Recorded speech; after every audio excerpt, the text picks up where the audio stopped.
అపోస్తలుడైన యోహాను ద్వారా వ్రాయింపబడిన అంత్యకాల రేపటి న్యూస్ పేపర్ ప్రకటనా గ్రంథము 22వ అధ్యాయము 20వ వచనాన్ని నేను చదువుతున్నానమ్మా, చూడండి. ఈ సంగతులను గురించి సాక్ష్యం ఇచ్చేవాడు, అవును త్వరగా వచ్చుతున్నానని చెబుతున్నాడు. ఆమె ప్రభు అయిన యేసు రాము. చిన్నమాట మనం ప్రార్థన చేద్దాం. కన్న తండ్రి, కనికర సంపూర్ణ మీ మహా కనికరమును బట్టి మా బ్రతుకుల్లో మరో ఆశీర్వాదకరమైన శుభదినాన్ని మాకు ఇచ్చారు. స్తుతులు. మాకున్న ఆరోగ్య బలాలను బట్టి,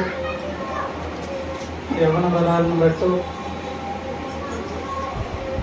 ఇతరత్ర ఏవేవైతే సృష్టించి ప్రాముఖ్యంగా ఎత్తి చూస్తామో ఆ కారణాలను బట్టి కాక మీ కృపను బట్టి మహదవకాశం ఇచ్చారు. ఇది మాకు శుభదినం, పండుగ దినం.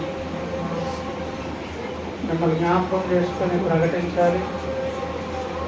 అలాగే కన్న తండ్రి, మీరిచ్చే జీవంలో పాలపంపులు పొందారు నాయన. అలాగే ఎలా పడితే అలా మీ సన్నిధికి రావడం కానీ, పాలపంపులు పొందడం కానీ, మాకు క్షేమము మేలు కలిగించే దానికంటే అధికంగా నష్టము, ప్రమాదాన్ని కలిగించే అవకాశం ఉన్నదని గ్రహిస్తూ, కన్న తండ్రి ఈ మంచి సమయంలో మీ పాదాలు బట్టి సహాయం కోరుతున్నాం. మా సహాయం కలిగించండి. చదువుబడిన లేఖనం ద్వారా హెచ్చరింపబడి మీ జీవంలో పాలపొందలు పొంది అర్హత కొరకు మీరు ఇస్తున్న అవకాశాన్ని సద్వినియోగం చేసుకునే విధంగా లేఖనం ద్వారా కొద్ది మాటలు అనుగ్రహించి మీరు మహిమ పొందమని, ప్రతి విధమైన ఆటంకమును అయ్యా మీరు ఇచ్చిన అధికారం బట్టి గర్జిస్తూ పారద్రోడుతూ, మాలో ఉన్న అనర్హతను బట్టి కాక మీ కృపను బట్టి మాకు సహాయం చేసి నడుపుతున్నాను. యేసునామమును ప్రార్థించి వేడుకుంటున్నాను పరమ తండ్రి. ఆమేన్. దేవుని స్తోత్రం. హల్లెలూయా. ప్రియులారా, చదువుకున్నటువంటి లేఖన భాగాన్ని మనము గమనించినట్లయితే, ఈ సంగతులను గూర్చి సాక్ష్యం ఇచ్చేవాడు. ప్రియులారా, చూరులుగా సంగతులు ఉన్నవి, సాక్ష్యం ఇచ్చేటటువంటి ఒక ఆయన ఉన్నాడు. ఫ్లోరల్గా ఉన్నటువంటి సంగతులను గురించి సాక్ష్యం ఇస్తూ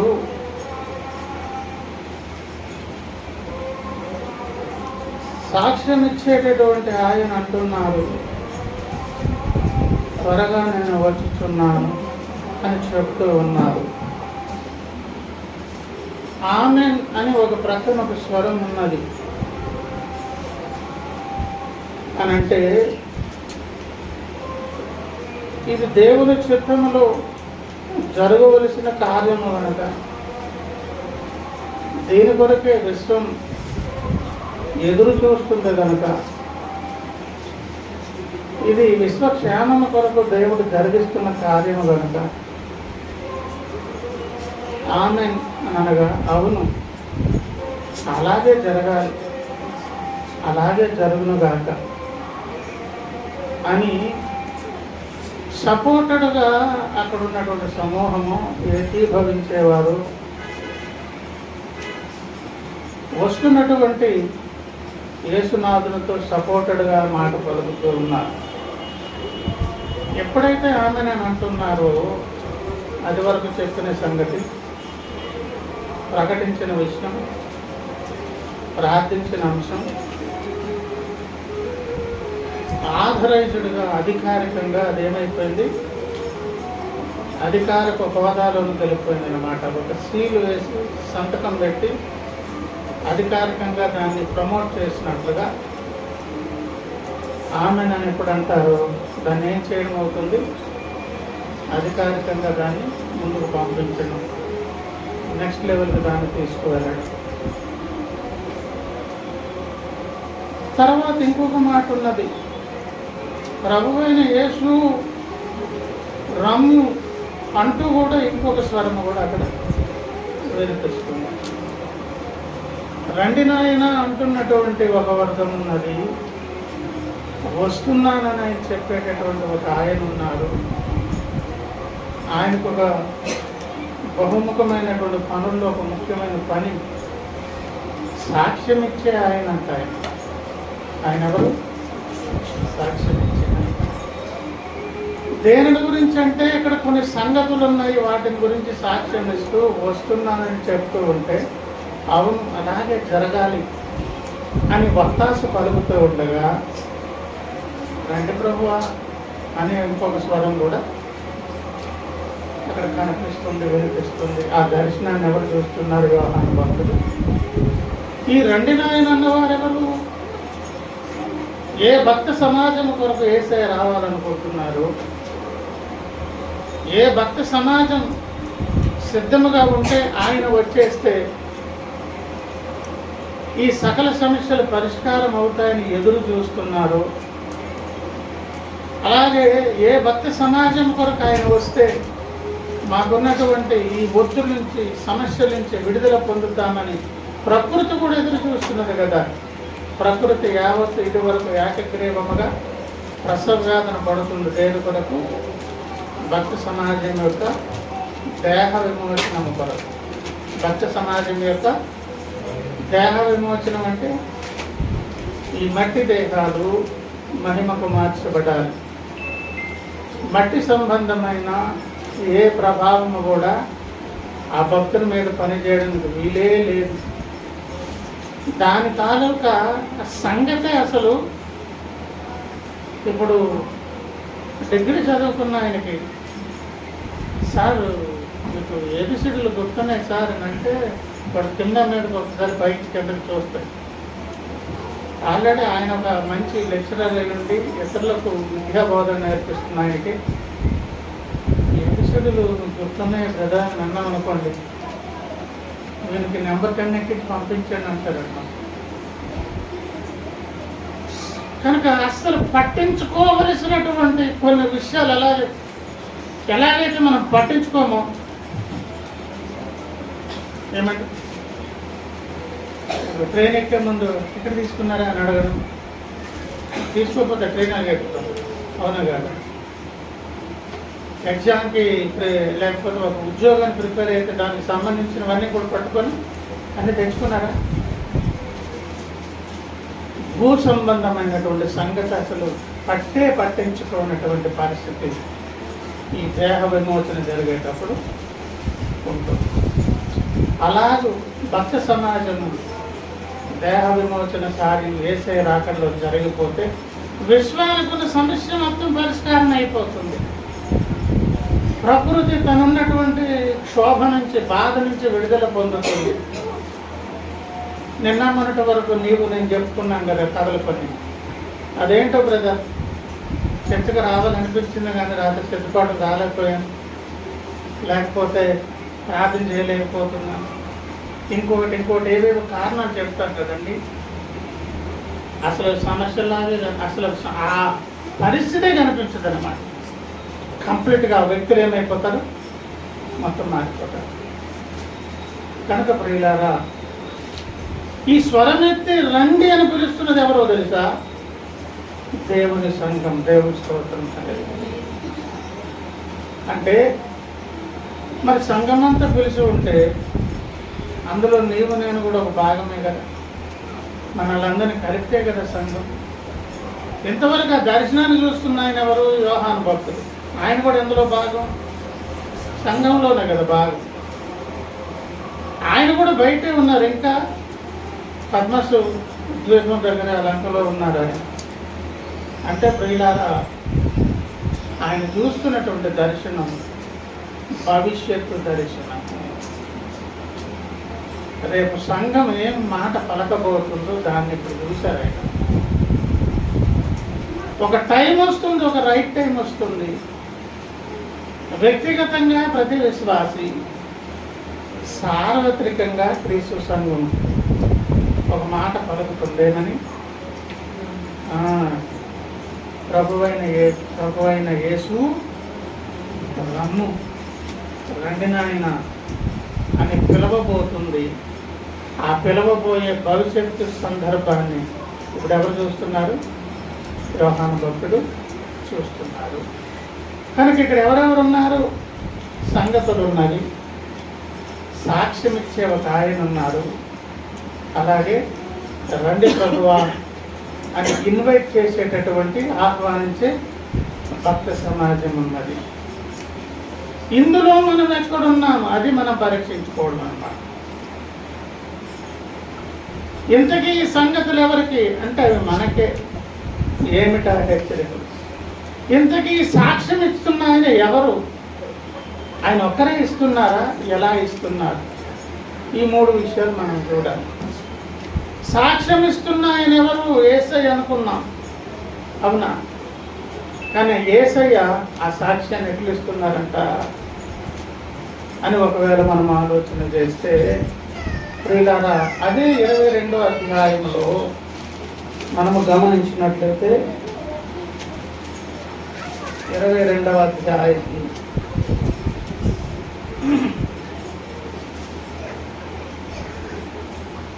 6వ వచనంలో నేను చదువుతాను, చూడండి. ప్రవక్తల ఆత్మలకు దేవుడకు ప్రభువు త్వరలో సంభవింపవలసిన వాటిని తన దాసులకు చూపుటకై తన దూతను పంపెను. తన దాసులకు చూపుటకై. ఇప్పుడు సాక్ష్యం ఇచ్చాయన సింగులర్గా కనిపిస్తున్నారు, ఒక్కరే కదా. 20వ వచనంలో ఎవరున్నారు? సాక్ష్యం ఇచ్చు ఆయన సింగులరా ప్లూరలా? ఆయన ఏం చేస్తున్నారంటే ఆ సాక్ష్యం ఇచ్చే దాని కొరకు ఎవరిని పంపించారంట? తన దూతను పంపించారంటే ఇంకొక ఆయన కనిపిస్తుంది. అయితే ప్రియులారా, అదే 22వ అధ్యాయము 8. యోహానును నేను ఈ సంగతులను వినినవాడను, సూచినవాడను. అంటే ఇప్పుడు ఈ యోహాను ఎవరు? దూతే. సంగతులను చూస్తున్నారు, విషయాలు వింటున్నారు. చూచిన వాడను వినినవాడను నేనే. నేను విని చూచినప్పుడు వాటిని నాకు చూపుతున్న దూత పాదములు ఎదుట చూపిస్తున్న ఆయన ఇంకొక ఆయన ఉన్నాడు. మళ్ళీ ఇంతకు దేవుడు పంపించినటువంటి దూత యోహానా? యోహానుకు చూపిస్తున్న దూత సాక్ష్యమిచ్చు ఆయనని సింగులర్లో మాట్లాడి యేసయ్య సాక్ష్యం ఇస్తున్నారు through one Angel, through Angel to ఒక భక్త సమాజంలో ఉన్నటువంటి ఆ తరపు ప్రత్యక్షత నందినటువంటి ఒక భక్తుడికి. ఇది ఆర్డర్ అన్నమాట. అదే ప్రకటన గ్రంథము 1వ అధ్యాయము 1వ అధ్యాయం ఆ 1వ వచనంలో నేను చదువుతాను, చూడండి. యేసుక్రీస్తు తన దాసులకు కనపరచుటకు దేవుడు ఆయనకు అనుగ్రహించిన ప్రత్యక్షత. ఈ ప్రత్యక్షత యేసయ్య అనుగ్రహించారు. ఎవరికి? ఈ దాసులు అనేది కూడా వెరీ ఇంపార్టెంట్. అసలు ఈరోజు ఇంత మర్మ ప్రత్యక్షత భూమి మీద విరివిగా యూట్యూబ్ ఆన్ చేస్తే చాలండి, ప్రవక్త ద్వారా ఇవ్వబడినటువంటి గ్రంథాలు తెరిస్తే చాలండి, ఆ గవాక్షంలోని విశ్వ విషయాలు తెలిసిపోతాయి. ఆ కిటికీ గుండా విశ్వరహస్యాలు తెలిసిపోతాయి. ఆ గవాక్షంలో నుంచి మనం కన్నులు పెట్టి చూడగలిగితే ఎందుకు ఈ లోకం ఇలాగ ఉంది అడ్డుదిడ్డంగా, దీని పరిష్కారం ఏంటి, ఇలాగ అవడానికి కారణం ఏంటి, దీని భవిష్యత్తు భవితవ్యం ఏంటి ప్రతి స్పష్టమైన విషయం కూడా సాహిత్యంలో ఉంది. క్వశ్చన్ అండ్ ఆన్సర్ ప్రోగ్రాంలో ఉంది. యూట్యూబ్లో ఉన్నటువంటి సందేశాల ద్వారా దేవుడు విరివిగా, ఎందుకో తెలుసా, అదే ప్రకటన గ్రంథం 22వ అధ్యాయం 10వ వచనం నేను చదువుతా. మరియు అతడు నాతో ఇలాగు చెప్పాను, ఎలాగు, ఈ గ్రంథమందున్న ప్రవచన వాక్యములకు ముద్ర వేయవలదు, కాలము సమీపమై అని అప్పుడు చెప్తే ఆ కాలంలో నువ్వు నేనున్నా. సమీపమై ఉన్నది కనుక ముద్రలు విప్పండి అన్నారు, కానీ కంప్లీట్గా ముద్రలు విప్పే కాలంలో నువ్వు నేను బ్రతుకుతున్నా. కనుక ప్రియులారా, ఇంత విరివిగా సాహిత్యం అనే దేవుడు అందిస్తూ ఉంటే ఈరోజు ఎందుకు వారికి అర్థం కావట్లేదు తెలుసా? ఆ ప్రత్యక్షత దేవుడు తన దాసులకు ఇచ్చాను. ఎవరికి ఇచ్చాను అంటే అర్థమేంటి? నువ్వు దాసుడుము కాకుండా ప్రత్యక్షత పొందలేదు, అర్థం కాదు, విషయాలు తెలుసుకోలేదు. ఏమండి, మీ నీతి శాస్త్రుల నీతి కంటేను పరిసయ్యుల నీతి కంటేను ఎక్కువ కాకపోతే మీరు దేవుని రాజ్యమునకు వారసత్వ హక్కుదారులు కాడనే సరే. ఆయన ఉండి బోధిస్తున్న కాలం నాడు ఏమన్నారు? మన నీతి ఎవరికి మించి ఉండాలంట? శాస్త్రుల నీతి కంటేను.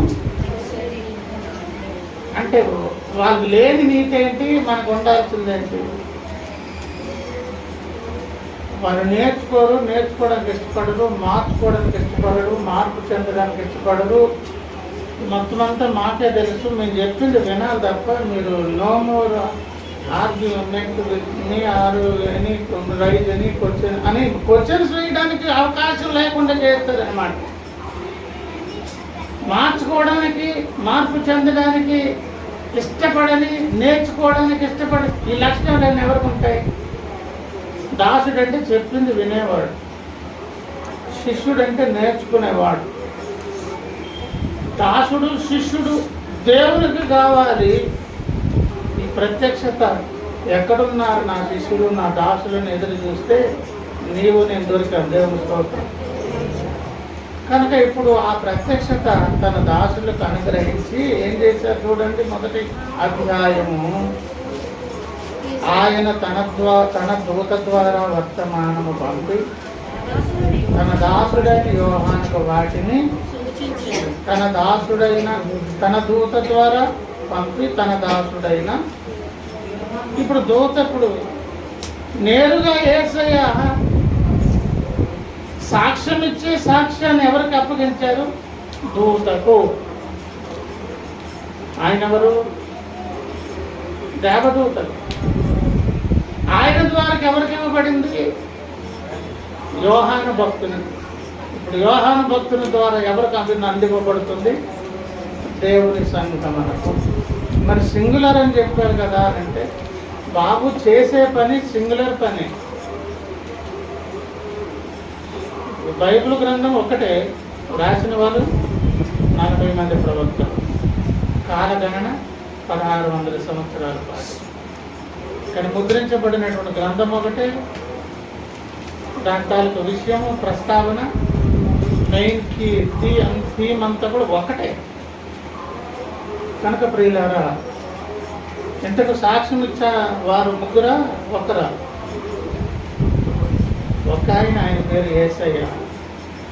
సత్యమును గురించి సాక్ష్యం ఇచ్చుటకు పుట్టితనన్నారు. ఆయన ఇచ్చినటువంటి సాక్ష్యం కొరకు ఇప్పుడు ఎవరెవరిని వాడుకుంటున్నారు? దేవుడిలా కనిపించిన ఒక దూత ఉంటారు పైన. ఆ దూత ద్వారా ఎవరికి ఇవ్వబడతాయి? ఇంకా మీకు ఇక్కడ స్పష్టమవుతాయి చూడండి. ప్రకటన గ్రంథం 22వ అధ్యాయం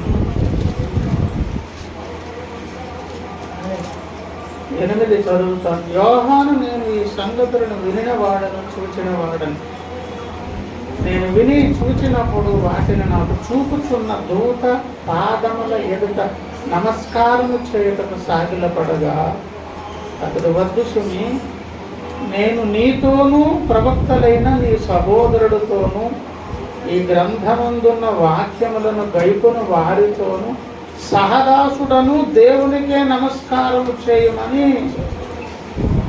నాకు కూడా దేవుడు అప్పగించిన పని చేస్తున్నా. నేను ప్రవక్తలతో పాటు, వినిన వారితో పాటు, చెప్పేవారితో పాటు, ఇది వరకు ఉండేవారితో, రాబోతున్న వారితో కూడా నేను కూడా సహదాసుడినే. నేను పనున్నా బాబు, నా కాలకు మొక్తావేంటి? దేవుడు తన సాక్ష్యమును ఆయా రీతులుగా పంపిస్తారు. మొత్తానికైతే ఎవరు ప్రకటించినా, ఎంతమంది ద్వారా ప్రకటించినా, ఆ ప్రకటించిన సాక్ష్యం ఎవరిది? యేసయ్యది. దేవుని స్తోత్రం. అందుకే సింగులర్గా సాక్ష్యం ఇచ్చి ఆయన ఎవరు? యేసయ్య. ఆయన ఏమంటున్నాడు? ఇదిగో త్వరగా వచ్చుతున్నాను. ఇంతకు ఏమిటా సంగతులు? ఆ సంగతులు ఏమిటంటే ఇక్కడ చదువుకున్నాను. ఏంటవి? 6వ వచనములో, ప్రవక్తల ఆత్మలకు దేవుడు ప్రభువు త్వరలో సంభవింపవలసిన వాటిని తన దాసులకు చూపుటకై ఇవి త్వరలో సంభవింపబోవచ్చు ఉన్నవి. 7వ వచనం, ఇదిగో నేను త్వరగా వచ్చుచున్నాను. ఈ గ్రంథములోని ప్రవచన వాక్యములను గైకొనువాడు ధన్యుడు. ఇక్కడ గైకొనమని అంటున్నారు. యోహాను గారు రాసిన ప్రకటన గ్రంథం 1వ అధ్యాయము 1వ వచనములో అన్నారు, ఈ సంగతులు త్వరలో సంభవింపనై ఉన్నవి. ఆయన తన దూత ద్వారా వర్తమానం పంపించారన్నారు అని చెప్పి 3 సమయము సమీపించినది గనుక ఈ ప్రవచన వాక్యములు చదువువాడును, వాటిని విని ఇందులో రాయబడిన సంగతులు గైకొను వాడును. అంటే ముందు గడికోనాలి అంటే అంతకుముందు వారు వినాలి. వినాలంటే ప్రకటించాలి. ఏమిటి అంటే త్వరలో సంభవింపనై ఉన్న సంగతులు. ఏమి జరగబోతున్నాయో మొత్తం అంతా ఈ 22 అధ్యాయాల్లో మొత్తము చెప్పి తన సంఘాన్ని సిద్ధపరిచే దాని కొరకు చెప్పి ఫైనల్గా ఆయన చెబుతున్నటువంటి సంగతులలో ముఖ్యమైన ఉద్దేశం ఏంటంటే అదే 22వ అధ్యాయము 10 నుంచి ఈ గ్రంథమందున్న ప్రవచన వాక్యములకు ముద్ర వేయవలదు కాలము అని చెప్పి, అన్యాయము చేయువాడు ఇంకను అన్యాయమే చేయనిమ్ము, లేదా అన్యాయము చేయను. అపవిత్రుడైన వాడు ఇంకను అపవిత్రుడుగానే ఉండనిమ్ము, లేదా అలాగే ఉంటాడు. నీతిమంతుడు ఇంకను నీతిమంతుడుగానే ఉండనిమ్ము, అలా ఉంటాడు. పరిశుద్ధుడు ఇంకను పరిశుద్ధుడుగానే ఉండనిమ్ము, లేదా పరిశుద్ధుడుగా ఉండును. ఇదిగో త్వరగా వచ్చుతున్నాను. వాని క్రియలు చొప్పున ప్రతి వానికి ఇచ్చుటకు నేను సిద్ధపరిచిన జీతము నా యొద్ద ఉన్నది.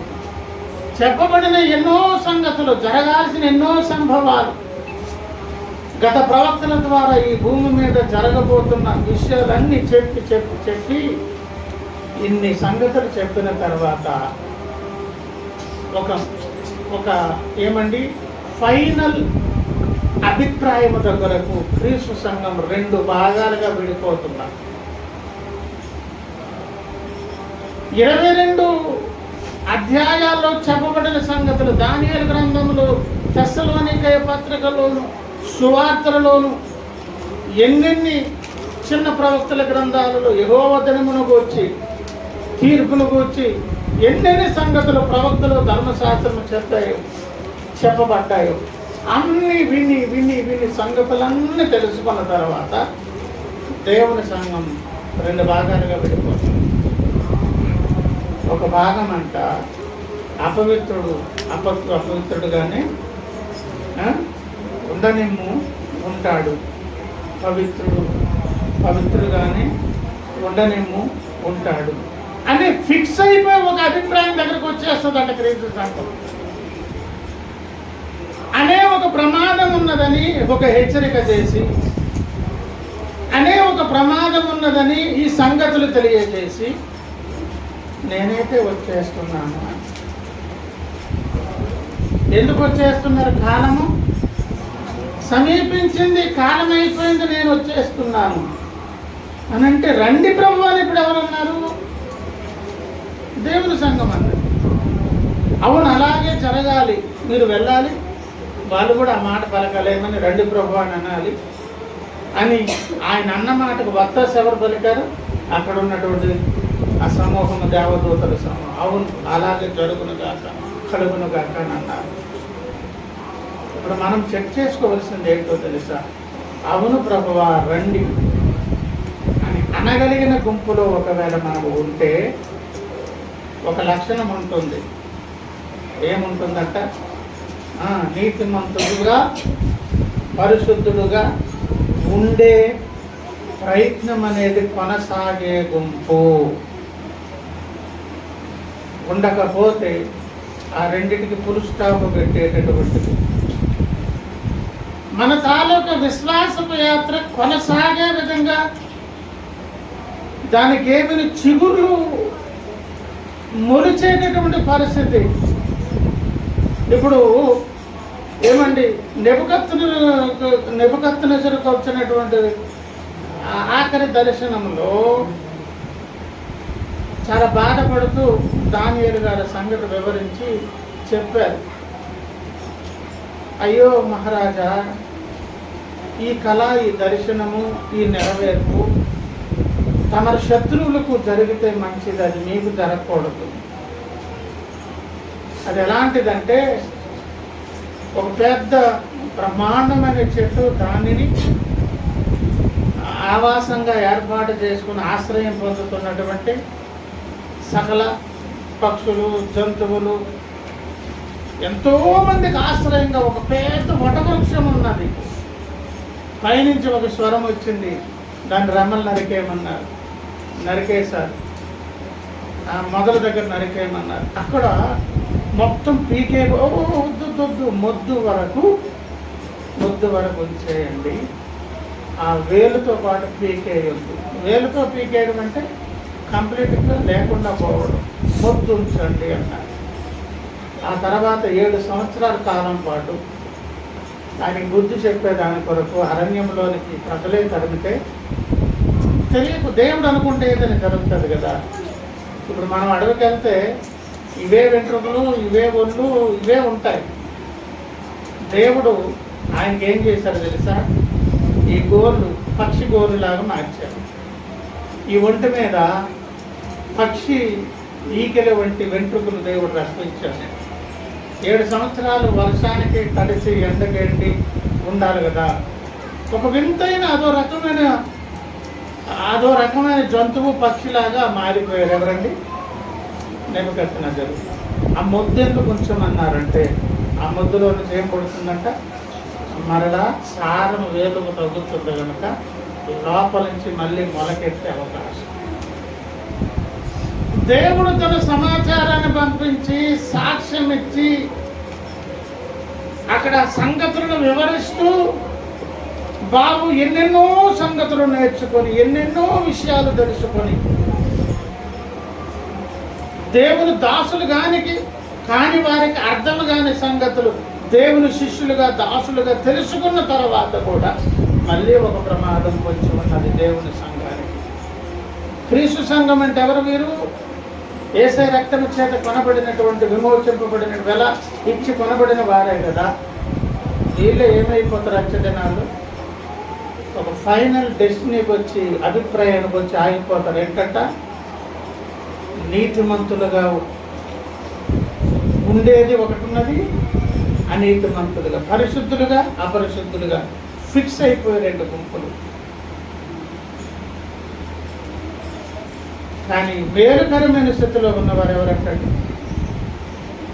మొద్దును ఉంచమంటే చిగురించే ఒక అవకాశం ఉండినట్లుగా,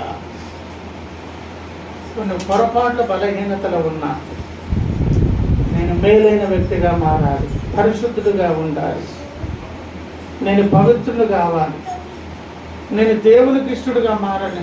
లోపల ఎక్కడైనా కాస్తంత మనకు ఆ చిన్న ఆ జీలు అనేది దేవునికి కనిపిస్తే వారికైతే మళ్ళీ అవకాశం అనడానికి అక్కడ రుజువు చూద్దాం ఒకసారి. ప్రభునందు ప్రియులారా,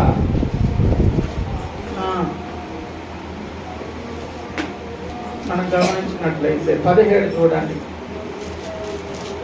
ఆత్మయు పెండ్లి కుమార్తెయు రమ్ము అని చెప్పుతున్నారు, వినువాడును రమ్ము అని. అక్కడ రమ్ము అని పలికే ఒక సమూహం కనిపించింది 20లో. అది ఎవరని చెప్పుకొచ్చాం? దేవుని సంఘం. ఇంకా మనం అందులో చేర్చబడలేదు, మనం లేదంటే బాబు భవిష్యత్తులో సంఘం అనబోతున్న మాట ఇదే. మరి మేము ఇంకా అక్కడ లేవు కదా, ఇక్కడున్నావా అయితే 17 చెప్పమంటారన్నా. ఇప్పుడు మనం విన్నాం కదా, మనం వినివాడు ఎప్పుడేం చెప్పాలంట? ఆత్మయు పెండ్లి కుమార్తెయు రమ్ము అని. ఇది భవిష్యత్తులో ఉండే సందర్భం. ఇది భవిష్యత్తులో ఇలా ఉండబోతుంది కదా. ఇప్పుడు నేను వింటున్నాను కదా, నీవు వింటున్నావు కదా. ఇప్పుడు వినే సంఘం ఏం చెప్పాలంట? అని చెప్పవలెను అంటే మళ్ళీ ఆజ్ఞ అని చెప్పవలెను అని చెప్పగలిగినటువంటి పరిస్థితి ఒకవేళ ఉంటే దాన్ని ఏమనుకున్నాం? ముద్దు ఉంచండి, చిగురు చిగురు వచ్చే విధముగా అవకాశాలు. నేను భక్తుడిని, పరిశుద్ధిని, పవిత్రులు రావాలి అని అనుకునే వారికంట ఈ చెప్పగలిగే అనుభవం ఉంటే వాళ్ళకి తప్పకుండా ఇంకొకటి ఉంటుంది. తప్పికొనిన వాణిని రాణి ఇచ్చించు వాణిని జీవజలమున ఉచితముగా. ప్రభువునందు ప్రియులారా, ఆ తప్పిక మనకు ఉంటే, ఇచ్చించడం అంటే ఆ కోరిక మనకు ఉంటే, ఏ కోరిక? చెప్పవలని నేను అంటున్నా కదా బ్రహ్మ, చెప్పే అవకాశం నాకు ఇవ్వండి. ఏం చెప్పాలని? ప్రభువైన యేసు రమ్ము అని చెప్పే మాట. చెప్పవలని అనేది ఆజ్ఞ. ఎవరు చెప్పాలి? అక్కడే ఉందమ్మా, వినువారు. ఎవరి వినేవారు? ఏం వింటున్నారు? సంగతులమ్మా. ఏం సంగతులు? ఎన్నెన్నో విని ఒక పరాకాష్ఠ స్థాయికి వచ్చేటప్పటికి 2 రకాలుగా మారిపోతాయి. ఏ ప్రమాద పరిస్థితి రీత్యా ఆ నెగిటివ్గా కనిపించే వర్గంలో మనం ఉండకుండా పాజిటివ్ వర్గంలో మనం ఉండాలి అని అంటే తప్పకుండా మనం ఏం చేసేవారమై ఉండాలి? రమ్ము ప్రభువా అని చెప్పగలిగిన వారంగా. అలా రమ్ము ప్రభు అని చెప్పగలిగిన వారే ఉంటే వాళ్ళు దప్పికుంటుంది.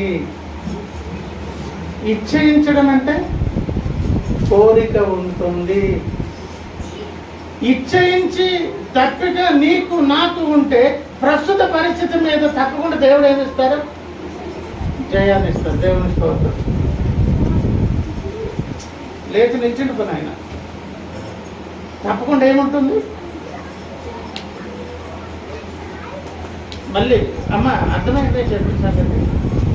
సాక్ష్యం ఇచ్చాయన యేసయ్య దానిని ఒక సిస్టమ్ ప్రకారంగా చేస్తున్నారు. చెప్పే సంగతులు ఏంటవి? ప్రకటన గ్రంథపు నెరవేర్పులు. అవి ఏంటవి? త్వరలో సంభవించే. కనుక వినేవాడు, గైకొనేవాడు ధన్యుడు. విని గైకొనకుండా నష్టపోయే ఒక వర్గం కూడా ఆఖరికి వచ్చేటప్పుడు ఉంటుంది. ఇప్పుడు వింటున్న నీవు నేను కూడా భవిష్యత్తులో క్రీస్తు సంఘం చెప్పినట్లుగా రమ్ము రండి ప్రభు అని చెప్పగలిగిన స్థితి మనలో ఉండాలని ఎవరు కోరుతున్నారు? దేవుడు. అలా ఎవరైనా చెప్పేవారు ఉంటే వాళ్ళు ఆశలు స్వీకరిస్తాయి. వారిలో ఏముంటుంది? దాహము, దప్పిక. రెండవది ఏంటి? కోరిక, ఇచ్చయించడము. అలా ఒకవేళ ఉంటే అక్కడ ఏమున్నావంటండి? జీవజలములను ఉచితముగా. ఈ అవకాశాలన్నీ భూమి మీద ఉండగా దేవుడు ఆఖరిగా ఒక విషయం చెప్తాను. ఉచితముగా జీవజలములను ఇచ్చి దప్పిక తీర్చి కోరికను ఇచ్చేయించినటువంటి నీ అభీష్టాన్ని ఆ దేవుడు తీర్చి ఏం తీరుస్తారో రండి ప్రభు అని చెప్పగలిగిన ఉన్నత అంతస్తుకు ఎక్కించే దాని కొరకు ఈ ఉచితమైన ఏర్పాట్లు ఎవరు చేశారు తెలుసా? యేసయ్య. వస్తున్నానని చెప్పినటువంటి యేసయ్య దానికి ముందు ఒక పని చేస్తున్నారు. ఏం చేస్తున్నారంటే 16 చదువుదాం. సంఘముల కోసరము ఈ సంగతులను గురించి మీకు సాక్ష్యం ఇచ్చుటకు యేసును నేను నా దూతను పంపింది. సాక్ష్యం ఇచ్చుటకు నా దూతను నా సందేశాన్ని, సమాచారాన్ని, నా హెచ్చరికను, ఈ సంగతులను పంపించాను. సంఘముల కోసరము. ఎవరి కొరకు? సంఘముల కొరకు అని పంపించి ఒక మాట చెప్తున్నారు. ఏమని? నేను దావీదు వేరు చిగురును, సంతానమును, ప్రకాశమానమైన వేగు చుక్కనై ఉన్నాను. నేను దావీదుకు వేరు చిగురు, అలాగే ఆయన దావీదు యొక్క సంతానము, అలాగే ప్రకాశమానమైన వేగువ, నీతి సూర్యునికి ముందు వచ్చే ఆ చుక్కే యేసయ్యకు ముందు వచ్చిన యోహాను భక్తుడు. ఏమండి? అలాగే ఇప్పుడున్నటువంటి ప్రతి ప్రవక్త కూడా ఒక వేకువ చుక్కే. అసలు ఈ వేకువ చుక్కలందరికీ ఒక వేకువ చుక్క ఎవరో తెలుసా? యేసయ్య. ఒక వేకువ చుక్కగా ఆయనే పనిచేస్తారు, ఇంకొక వేకువ చుక్కగా ఒక దూతను పెడతారు, ఇంకొక వేకువ చుక్కనేమో ఈ భూమి మీద పెడతారు. ఈ వేకువ చుక్కలన్నీ ఉన్నవంటే అసలు వేకువ చుక్క అక్కడ ఉన్నది. ఈ ప్రవక్తలందరూ ఉన్నారంటే అసలు ప్రవక్త ఒక ఆయన ఉన్నారు. ఈ అపోస్తులందరూ ఉన్నారంటే అసలు అపోస్తుడు ఒక ఆయన ఉన్నారు. వస్తానని చెప్పేది ఆయనే, సిద్ధపరిచేది ఆయనే, ఆజ్ఞాపించినది ఆయనే. ఉచితంగా మళ్ళీ ఏం ఏర్పాట్లు చేస్తున్నారు? నీకు ఇష్టం ఉంటే, కోరిక ఉంటే, అలా నేను చెప్తాను ప్రభా, అలా ఎదుర్కొంటాను ప్రభా అని నీకు నాకు ఆశ ఉంటే దాన్ని సఫలీకృతం చేయడం కొరకు దానికి ముందుగా పని కూడా మళ్ళీ వేకువ చుక్కగా ఎవరు చేస్తున్నారు? ఆయనే చేసి ఆ దావీదుకి ఏమయ్యారు? దావీదుకు మాత్రమేనా? దావీదు సంతానం లేదా? ఎవరైతే దేవుడు తన సమాచారాన్ని ఇచ్చి ఆ సమాచారం ద్వారా ఒక సమూహాన్ని, ఒక సంఘాన్ని తయారు చేస్తారో ఈ సంఘం అంతటికి కూడా వేరు ఆయనే, చిగురు ఆయనే. ఆ చిగురించే ఆశలను మనం ఒక మాట చెప్పాలని దేవుడు కోరుతున్నారు. ఏమని? యేసయ్య ప్రభువైన యేసు రమ్ము అని చెప్పాలంట. మనం చెప్తే కానీ రారని కాదు. ఆయన రావలసిన టైంలో ఎట్లాగో వస్తారు. ఆయన రాకముందు మనం ఏం చెప్పాలి? ఆజ్ఞాపూర్వకంగా రమ్ము అని చెప్పాలి. ఎవరు చెప్పగలరు? ఈ దాహం కలిగిన వారు. ఎవరు చెప్పగలగరు?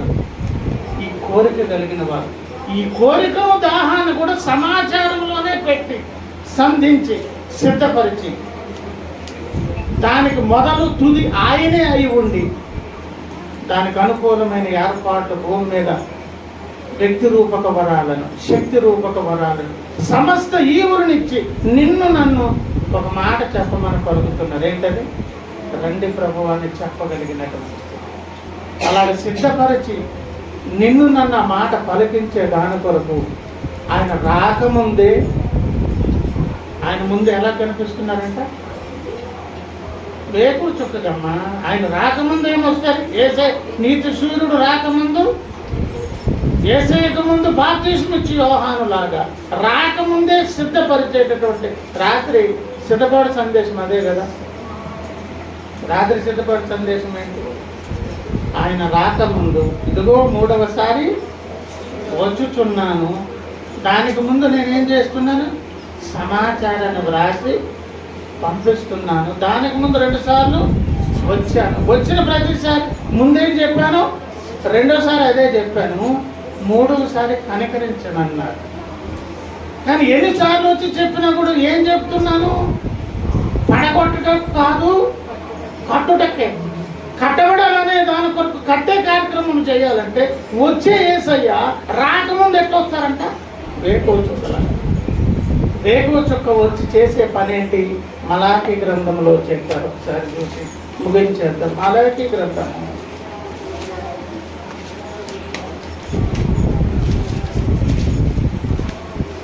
ఆఖరి 3వ అధ్యాయం. క్షమించాలి,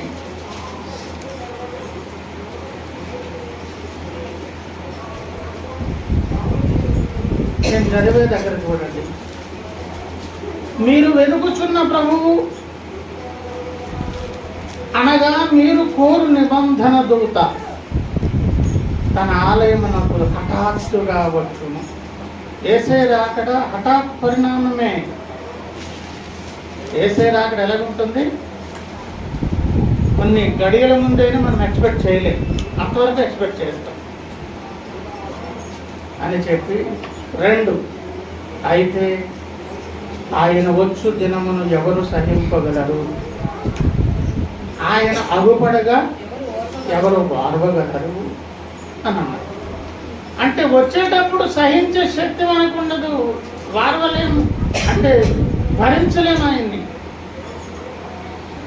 అందుకే 3వసారి వచ్చినప్పుడు నేను మిమ్మల్ని ఏం చేయను, కనికరించనంటే కనికరించే అవకాశం దాటిపోతుంది అనమాట. మరి కనికరించే అవకాశం ఎంతవరకు ఉంటుంది? ఆయన రాకముందున్నంత కాలం ఆ కాలపు పరిచర్య అంత ఏం పరిచర్య? ప్రకాశమానమైన దూతగా. ఈ హెచ్చరిక చేయకముందు ఏం చేశారు చూడండి. 3:1 ఇదిగో నాకు ముందుగా మార్గము సిద్ధపరచుటకై నేను నా దూతను పంపుతున్నానన్నారు. 22వ అధ్యాయం ప్రకటన గ్రంథంలో దూతగా ఆయనే ఉన్నానన్నారు. ఆయన ఉన్నారు కనుకనే దూతలు వచ్చారు. ఆయన ఒక తేజో నక్షత్రం కనుక మిగతా తేజో నక్షత్రాలు ఉన్నారు. ఆయన ఉదయకాలపు ఏమండి నక్షత్రం కనుక మిగతా ఉదయ నక్షత్రాలు అందుకే వచ్చాయి. ఎవరు సహించగలరు, ఎవరు వార్చగలరు? అలా ఓర్చుకునే దాని కొరకు దూతగా ఎవరు వస్తారు? ఆయనే వస్తారు. వచ్చి ఏం చేస్తారు చెప్పారు. అక్కడ చూడండి ఏమన్నారంటే 2 కిందకు వచ్చి ఆయన కంసాలి అగ్ని వంటి వాడు, చాకలి వాణి సబ్బు వంటి వాడు. అంటే ఇప్పుడు సబ్బు ఏం చేస్తుంది? శుభ్రం చేస్తుంది. అగ్ని ఏం చేస్తుంది? కాల్చి శుభ్రం చేస్తుంది. ఎవరైతే వచ్చి హఠాత్తుగా వచ్చి ఒక్కసారి అందరిని కంగారు చేసే విధంగా వస్తారో ఆయన రాకముందు చాకలి వాని వంటి సబ్బు, అలా కంసాలి వంటి వారి అగ్ని, గంటలు కంటినటువంటి మస్టును కాల్చివేసేదాని కొరకు, బట్టలు కంటినటువంటి మురికిని శుభ్రపరిచేదాని కొరకు ఆయన రాకముందు ఆ యొక్క తేజో నక్షత్రం ముందు ఆయనే వస్తారు. దేవుని స్తోత్రం. ఆయన వచ్చి జరిగిస్తున్న పరిచర్య ఇప్పుడు జరుగుతూ ఉన్నది. ఈ జరుగుతున్నప్పుడు ఏమంటున్నారు? రండి ప్రభు అని చెప్పగలిగినటువంటి ధన్యత కొరకు దాహం నీకున్నదా? కోరిక నీకున్నదా? అయితే ఉంటే ఏర్పాట్లు చేశాను ఉచితముగానే. ఆ పక్కన ఏమి నీళ్లున్నవి? జీవజలములున్నవి. దాహాతి అడుగుకొని స్నానము చేసే పవిత్రకరణ కార్యక్రమము ఏర్పాట్లన్నీ చేసి మళ్ళీ ఆయనే వస్తాడండి. ఎగ్జామ్ రాసేటప్పుడు తిరుగుతున్నది ఆయనే, స్లిప్లు అందించేది ఆయనే, అవసరమైన చెప్పేసి అన్ని రాయించేది ఆయనే. మన పేరు మీద ఉన్న పేపర్ మన చేతిలో పెట్టేసి మళ్ళీ డిక్టీ మళ్ళీ కరెక్షన్ చేసేది, మళ్ళీ ఆయన మార్కులు వేసేది, అన్ని పోటీ ఆయన్ని చేస్తూ అవకాశాలన్నీ కూడా భూమి మీద మనం బ్రతుకుండగా దేవుడు ఇస్తుంది. ఇప్పుడు అంటున్నారు ఈ సంగతులన్నీ మీకు తెలియజేస్తున్నాను, సాక్ష్యం ఇవ్వడం కొరకు నేను వచ్చి ఉన్నాను అని చెప్పి ఇక్కడ చూడండి. ఆ 3వ అధ్యాయం 3 వెండిని శోధించి నిర్మలము చేయవాడైనట్లు కూర్చొని ఎప్పుడు ఉండును. ఇలా చూడండి, 3వసారి వచ్చినప్పుడు కనికరించేది లేదు. మరి ఎప్పుడు కనికరిస్తారు? రాకముందు దూతను పంపిస్తారు. దూతగా వచ్చే పరిచర్య ప్రజెంట్ జరుగుతుంది. ఇప్పుడు అన్ని అవకాశాలండి. తర్వాత మాట లేవీయులు నీతిని అనుసరించి యెహోవాకు నైవేద్యము చేయనట్లు వెండి బంగారములు నిర్మలము చేయు రీతిని ఆయన వారిని నిర్మలులను చేయును. అంటే ఎవరికి చేస్తారు? కోరుకున్న వాళ్ళకి, దాహం ఉన్న వారికి. అవును ప్రభువా, నేను పలుకుతాను. ఏ మాట? ప్రభు అయిన యేసు రమ్ము అని పలకమన్నారు కదా, అడుగుతాను ప్రభు అని ఇష్టం ఉండినటువంటి వారికి. పలకమని అంటున్నారంటే పలికే అర్హత ఇప్పుడు లేదని అర్థం. ఇప్పుడు నిర్మలులు కావాలి, శుద్ధి చేయబడాలంటే ఇంకా మాలిన్యం మనలో ఉన్నదని అర్థం. ఏం ప్రమాదం అక్కడ పొంచి ఉన్నదంట? అనీతిమంతుడు అలాగే ఉంటాడు, పాపి పాపిగానే ఉంటాడు, పరిశుద్ధుడుగానే ఉంటాడు, నీతిమంతుడుగానే ఉంటాడని ఒక పరాకాష్ఠ స్థాయికి అంచెదినాలలో ప్రజలు మారిపోతారు, భక్తులు మారిపోతారు. పొరపాటున కూడా ఆ కఠినత్వం అనేది మనకు రాకుండా మనలో ఏముండాలని కోరుతున్నారు? నేను బాగుపడాలని ఆశ, దాహము, ఆకలి, ఆ యొక్క కోరిక మనకుంటే ఆ ప్రక్కన ఏం చేశారు? జీవజలములను ప్రక్కన కడిగి శుద్ధి చేసే కార్యక్రమము ఎలాగొచ్చున్నారంటే వెండిని శోధించి నిర్మలము చేయవాడైనట్టు లేవీయులు నీతిని అనుసరించి యెహోవాకు నైవేద్యములు చేయనట్టు వెండి బంగారములను నిర్మలము చేయ రీతిని వారిని అలా చేసేసి శుద్ధి చేసే దాని కొరకు ఆ బాధ్యతను తీసుకొని సంఘాల్లోకి వచ్చాయని కూర్చుంటున్నారు. దేవుని స్తోత్రం. ప్రతి వారం ఆదివారం ఇదే ఒప్పుకోలు జరిగే పని ఏంటో తెలుసా? రేపు నేను తీర్పులో వచ్చేటప్పటికి నా ముందు సజావుగా శబాష్ నా కొడుకు కూతురని మళ్ళీ పిలిచేటట్లుగా ఆ కార్యం చేసేదాని కొరకు ముందే వచ్చేసి రేపు ఏం పేపర్ వచ్చిందో పేపర్ తాలూకు లీకింగ్ అంత ముందు రోజు ఎక్కేసేటట్లుగా ప్రతి ఆదివారపు ఒప్పుకోలు సమయంలో వచ్చి మనల్ందరూ నిర్మలులు చేసి పరిచర్య చేసేవాడు ఇంకా ఉధృతంగా చేశారు. ఎవరి బాధ్యత వారు నిర్వర్తించి శుద్ధులయ్యే దాని కొరకు ఆ పని చేయాలని ఆయనకు ఆశ ఉన్నది. ముందు మనకేముండాలి? ఆ దక్కుతున్నదా? ఆ కోరుకుంటే ఆ పని చేసే దాని కొరకు వేసే మన మధ్య ఉన్నారు. దేవుని స్తోత్రం. అలాగే చేయాలంటే మనమేం చేస్తాం? ఈ సంగతులు వినిన తర్వాత ఈ ప్రమాదం కొంచెం ఉన్నది కనుక నేను మమ్మల్ని పిలిచే అర్హులుగా మిమ్మల్ని ఎదుర్కోవాలి ప్రభువా అని మనం ఆశ మనకు ఉంటే భవిష్యత్తులో సంఘం పిలుస్తుంది, యేసయ్యా ప్రభు అయిన యేసు రమ్ము, అందులో నేను ఉండాలి అని నీకు నాకుంటే మనం కూడా ఏం చేయాలి? ఆ నిర్మలముగా చేసే ప్రభువుకు మనల్ని మనం అప్పగించుకొని మనల్ని మనం శుద్ధి చేసుకుని రండి దేవుని ఆధారపడుకుందాం. దేవానికి వందనాలు. హల్లెలూయా, హల్లెలూయా.